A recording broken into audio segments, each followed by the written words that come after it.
Hello guys, good morning. मैं हूं सुमित और आप देख रहे हैं डेली करंट अफेयर्स हो।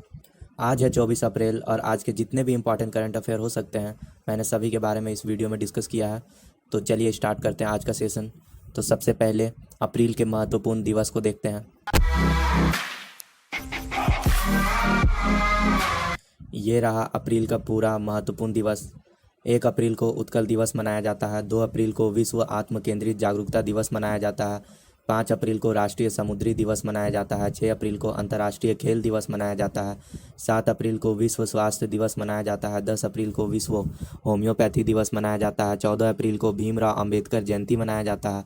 15 अप्रैल को गुरु नानक देव जी जयंती मनाया जाता है।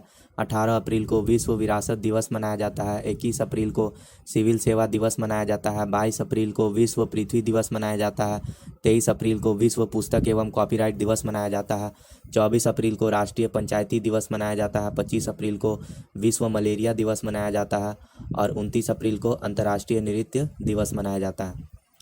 तो चलिए स्टार्ट करते हैं आज के इम्पोर्टेंट करंट अफेयर्स।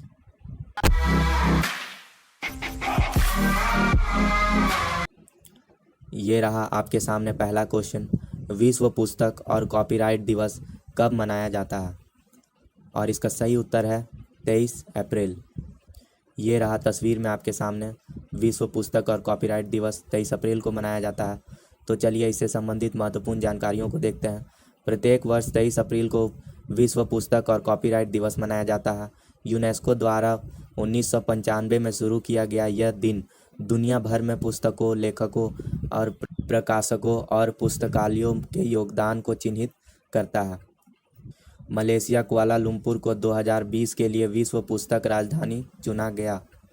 प्रसिद्ध लेखक मिगुएल डे सर्वांतेस को श्रद्धांजलि देने के लिए सबसे पहले दिन का जश्न मनाने का विचार विसेंट क्लेव एंड्रेस ने किया था। तो चलिए दूसरे क्वेश्चन की ओर चलते हैं। अप्रैल 2020 में जारी वैश्विक प्रेस स्वतंत्रता सूचकांक में भारत की रैंक क्या है? और इसका सही उत्तर है 142। ये रहा तस्वीर में आपके सामने वर्ल्ड प्रेस फ्रीडम इंडेक्स। और पहले नंबर पे देख रहे हैं नॉर्वे है, दूसरे नंबर पे फिनलैंड है और तीसरे नंबर पे डेनमार्क है। और हमारा देश भारत 142वें नंबर पे है। तो चलिए इस क्वेश्चन से संबंधित महत्वपूर्ण जानकारियों को देखते हैं। भारत 2 स्थान गिरकर 180 देशों में 142वें स्थान पर आ गया है। लगातार चौथे वर्ष नॉर्वे सूचकांक में पहले स्थान पर है। चीन 177वें स्थान पर, उत्तर कोरिया से महज 3 स्थान जो 180वें स्थान पर है। पाकिस्तान 3 स्थान गिरकर 145 और बांग्लादेश 1 स्थान गिरकर 151 पर आ गया। तो चलिए तीसरे क्वेश्चन की ओर बढ़ते हैं। अप्रैल 2020 में किस देश ने देश का पहला सैन्य उपग्रह नूर कक्षा में सफलतापूर्वक लॉन्च किया है? और इसका सही उत्तर है ईरान। ये रहा आपके सामने नूर। तो चलिए इस क्वेश्चन से संबंधित महत्वपूर्ण जानकारियों को देखते हैं। ईरान ने देश का पहला सैन्य उपग्रह कक्षा में सफलतापूर्वक लॉन्च किया। उपग्रह नूर या लाइट पृथ्वी की सतह के 425 किलोमीटर 264 मील ऊपर परिक्रमा कर रहा था। नूर को लॉन्च करने के लिए क्यूस्ट या मैसेंजर वाहक का उपयोग किया गया था। ईरान की राजधानी है तेहरान और यहाँ की मुद्रा है ईरानी रियाल। तो चलिए चौथे क्वेश्चन की ओर चलते हैं। अप्रैल 2020 में निम्न में से किसने इजराइल के सीरियल उद्यमी उरी लेवाइन को एक स्वतंत्र निदेशक के रूप में नियुक्त किया है? और इसका सही उत्तर है इंफोसिस। ये रहा आपके सामने तस्वीर में इंफोसिस। इसकी स्थापना 1996 में हुई थी और इसका हेडक्वार्टर बेंगलुरु कर्नाटका में है। तो चलिए इस क्वेश्चन से संबंधित महत्वपूर्ण जानकारियों को देखते हैं। इंफोसिस ने इजराइल के सीरियल उद्यमी उरी लेवाइन को एक स्वतंत्र निदेशक के रूप में नियुक्त किया है। बोर्ड ने 20 अप्रैल 2020 से प्रभावी 3 साल की अवधि के लिए स्वतंत्र निदेशक के रूप में उरी लेवाइन को नियुक्त किया है। लेवाइन ट्रैफिक नेविगेशन ऐप वेज, जिसे जून 2013 में गूगल द्वारा $1.11 बिलियन में अधिग्रहण किया गया था, के सह संस्थापक में से एक थे। तो चलिए 5वें क्वेश्चन की ओर चलते हैं। अप्रैल 2020 में निम्न में से किसने IBM के साथ मिलकर नवाचार केंद्र स्थापित करने का फैसला किया है? और इसका सही उत्तर है टेक महिंद्रा। ये रहा तस्वीर में आपके सामने IBM और टेक महिंद्रा। तो सबसे पहले हम टेक महिंद्रा की बात करते हैं। टेक महिंद्रा की स्थापना 1986 में हुई थी और इसका हेडक्वार्टर पुणे महाराष्ट्र में है। अब बात करते हैं IBM की। IBM की स्थापना 1924 में हुई थी और इसका हेडक्वार्टर ऑरमोंक न्यूयॉर्क में है। तो चलिए इस क्वेश्चन से संबंधित महत्वपूर्ण जानकारियों को देखते हैं। टेक महिंद्रा ने IBM के साथ मिलकर नवाचार केंद्र स्थापित करने का फैसला किया है। यह डिजिटल परिवर्तन को बढ़ावा देगा और अपने वैश्विक ग्राहकों के बीच अधिक क्लाउड आधारित प्रौद्योगिकी को अपनाने को प्रोत्साहित करेगा। केंद्र रेड हैट ओपनशिफ्ट पर चलने वाले क्लाउड पास के साथ IBM के डिजिटल परिवर्तन समाधानों का प्रदर्शन करेगा। तो चलिए अगले क्वेश्चन की ओर बढ़ते हैं। छठा क्वेश्चन आपके सामने। अप्रैल 2020 में किस राज्य के मुख्यमंत्री ने सुजलाम सुफलाम जल संचयन अभियान के तीसरे संस्करण के लिए हरी झंडी दी है? और इसका सही उत्तर है गुजरात। तो ये रहे आपके सामने गुजरात के मुख्यमंत्री विजय रूपानी। तो चलिए इस क्वेश्चन से संबंधित महत्वपूर्ण जानकारियों को देखते हैं। गुजरात के मुख्यमंत्री ने सुजलाम सुफलाम जल संचय अभियान के तीसरे संस्करण के लिए हरी झंडी दी। यह मानसून से पहले राज्य में जल निकायों को गहरा करने के लिए एक संरक्षण योजना है। यह योजना जो 10 जून 2020 तक जारी करेगी में गाद को हटाते हुए झीलों, चेक डैम और नदियों का गहरीकरण होगा और यह लोगों की भागीदारी के साथ साथ मनरेगा के तहत भी किया जाएगा। गुजरात का राजकीय पशु है एशियाई शेर और यहाँ का राष्ट्रीय पक्षी है ग्रेटर फ्लेमिंगो। यहाँ के राष्ट्रीय उद्यान है वसंता राष्ट्रीय उद्यान, ब्लैकबक राष्ट्रीय उद्यान, गिरवन राष्ट्रीय उद्यान और समुद्री राष्ट्रीय उद्यान। और यहाँ के बांध हैं सरदार सरोवर बांध जो नर्मदा नदी पे है, उकाई बांध जो ताप्ती नदी पे है और दांतीवाड़ा बांध। तो चलिए अगले क्वेश्चन की ओर चलते हैं। 7वां क्वेश्चन आपके सामने।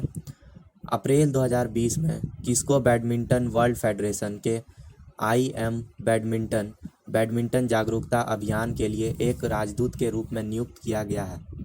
और इसका सही उत्तर है PV सिंधु।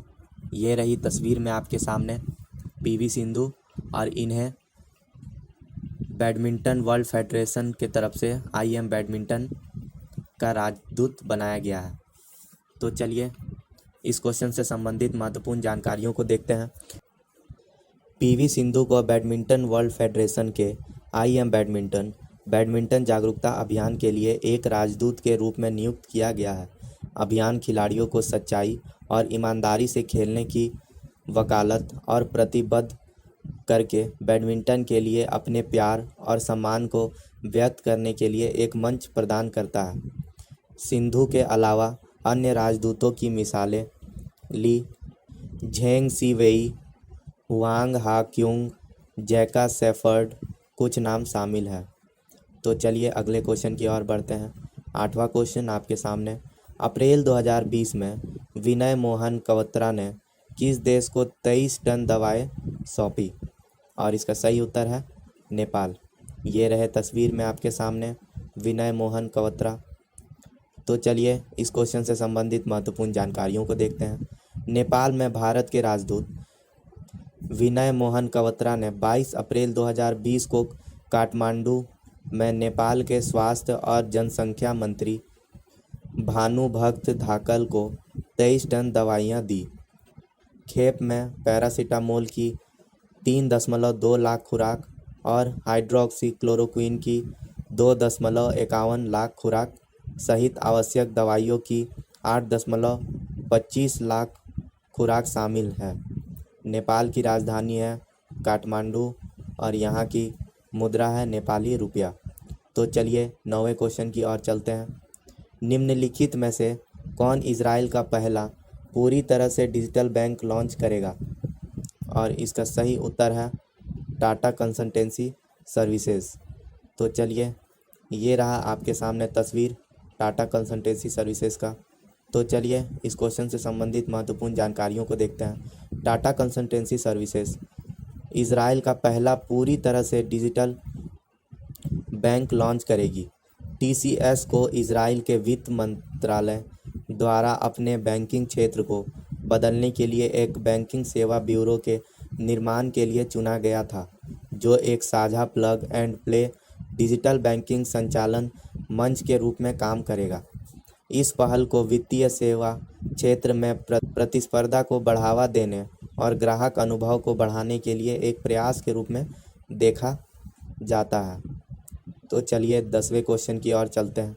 संयुक्त राष्ट्र द्वारा प्रत्येक वर्ष अंग्रेजी भाषा दिवस कब मनाया जाता है? और इसका सही उत्तर है 23 अप्रैल। ये रहा तस्वीर में आपके सामने। यूएस के द्वारा ये मनाया जाता है इंग्लिश लैंग्वेज डे 23 अप्रैल को। तो चलिए इस क्वेश्चन से संबंधित महत्वपूर्ण जानकारियों को देखते हैं। अंग्रेजी भाषा दिवस संयुक्त राष्ट्र का एक दिन है जिसे लोग प्रत्येक वर्ष 23 अप्रैल को मनाते हैं। इस दिन का उद्देश्य लोगों को भाषा से जुड़े इतिहास, संस्कृति और उपलब्धियों के बारे में मनोरंजन और सूचित करना है। संयुक्त राष्ट्र ने पहली बार 23 अप्रैल 2010 को अंग्रेजी भाषा दिवस मनाया। संयुक्त राष्ट्र सचिवालय की 2 कामकाजी भाषाओं में से एक अंग्रेजी है। तो चलिए अगले क्वेश्चन की ओर चलते हैं। 11वां क्वेश्चन, अप्रैल 2020 में अंतर्राष्ट्रीय मोटरसाइकिल निर्माता संघ IMMA के अध्यक्ष के रूप में किसे नियुक्त किया गया है? और इसका सही उत्तर है राकेश शर्मा। ये रहे तस्वीर में आपके सामने राकेश शर्मा, और इनको IMMA के अध्यक्ष के रूप में नियुक्त किया गया है। तो चलिए इस क्वेश्चन से संबंधित महत्वपूर्ण जानकारियों को देखते हैं। International motorcycle manufacturers association IMMA के बजाज ऑटो और कार्यकारी निदेशक ED राकेश शर्मा को अपना अध्यक्ष नियुक्त किया है। शर्मा इससे पहले मई 2019 में चुने गए IMMA के उपाध्यक्ष के पद पर आसीन थे। वह PT एस्ट्रा इंटरनेशनल BBK के निदेशक जोहान्स लोमन और कार्यकारी उपाध्यक्ष PT Astra Honda Motors AHM Indonesia का स्थान लेंगे। तो चलिए 12वें क्वेश्चन की ओर चलते हैं। आज का आखिरी क्वेश्चन, अप्रैल 2020 में great place to work institute द्वारा निम्नलिखित में से किसे ग्रेट प्लेस टू वर्क के रूप में मान्यता दी गई? और इसका सही उत्तर है बारको इंडिया। ये रहे तस्वीर में आपके सामने बारको इंडिया, और बारको इंडिया के अध्यक्ष राजीव भल्ला जी। तो चलिए इस क्वेश्चन से संबंधित महत्वपूर्ण जानकारियों को देखते हैं। Great place to work institute द्वारा बारको इंडिया को ग्रेट प्लेस टू वर्क के रूप में मान्यता दी गई। इसे ट्रस्ट इंडेक्स पर एक उच्च स्कोर प्राप्त किया है, जो कंपनी के बल के प्रमुख क्षेत्र के रूप में लोगों पर ध्यान केंद्रित करता है। तो ये था आज का इम्पॉर्टेंट क्वेश्चंस। तो चलिए अब बात करेंगे आज के फेस ऑफ द डे के बारे में।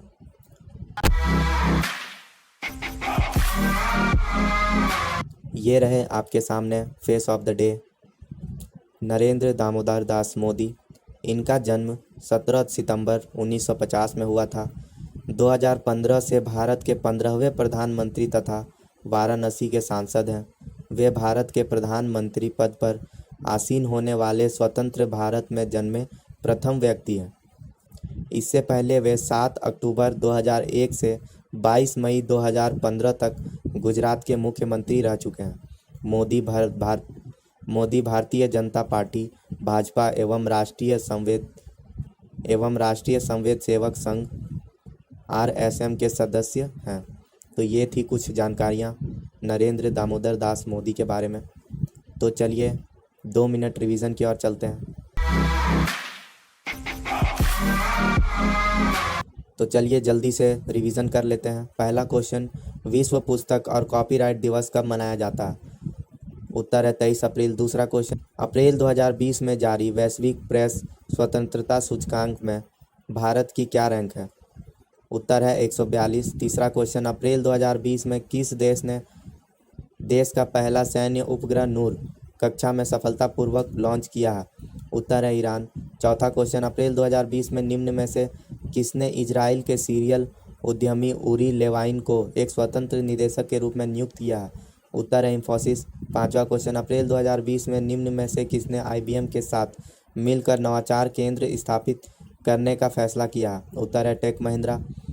छठा क्वेश्चन, अप्रैल 2020 में किस राज्य के मुख्यमंत्री ने सुजलाम सुफलाम जल संचय अभियान के तीसरे संस्करण के लिए हरी झंडी दी है? उत्तर है गुजरात। सातवां क्वेश्चन, अप्रैल 2020 में किसको बैडमिंटन वर्ल्ड फेडरेशन के बैडमिंटन जागरूकता अभियान के लिए एक राजदूत के रूप में नियुक्त किया गया है? उत्तर है PV सिंधु। आठवां क्वेश्चन, अप्रैल 2020 में विनय मोहन क्वत्रा ने किस देश को 23 टन दवाएं सौंपी? उत्तर है नेपाल। नौवां क्वेश्चन, निम्नलिखित में से कौन इजराइल का पहला पूरी तरह से डिजिटल बैंक लॉन्च करेगा? उत्तर है टाटा कंसल्टेंसी सर्विसेज। 10वां क्वेश्चन, संयुक्त राष्ट्र द्वारा प्रत्येक वर्ष अंग्रेजी भाषा दिवस कब मनाया जाता है? उत्तर है 23 अप्रैल। 11वां क्वेश्चन, अप्रैल 2020 में अंतर्राष्ट्रीय मोटरसाइकिल निर्माता संघ IMMA के अध्यक्ष के रूप में किसे नियुक्त किया गया है? उत्तर है राकेश शर्मा। और ये रहा आपके सामने आज का आखिरी क्वेश्चन, अप्रैल 2020 में great place to work institute द्वारा निम्नलिखित में से किसे ग्रेट प्लेस टू वर्क के रूप में मान्यता दी गई? उत्तर है बारको इंडिया। तो ये होंगे कल के फेस ऑफ द डे। इनका नाम आपको कमेंट बॉक्स में करके बताना है और इनके बारे में आपको जितना भी पता है और ज़्यादा से ज़्यादा कमेंट बॉक्स में करके लिखना है। ये था आज का सेशन। अगर आपको ये सेशन अच्छा लगा हो तो सब्सक्राइब ज़रूर करें और आपको इस वीडियो का PDF चाहिए तो हमारे टेलीग्राम चैनल पे ज्वाइन कीजिए और आपको अपना वर्ड पावर स्ट्रॉन्ग करना है तो हमारे इंस्टाग्राम पेज को फॉलो कीजिए। और अगर आप छोटे छोटे फैक्ट्स के वीडियो और वर्ड के वीडियो देखना चाहते हैं तो हमें टिकटॉक पे फॉलो कीजिए। Thank you and have a nice day.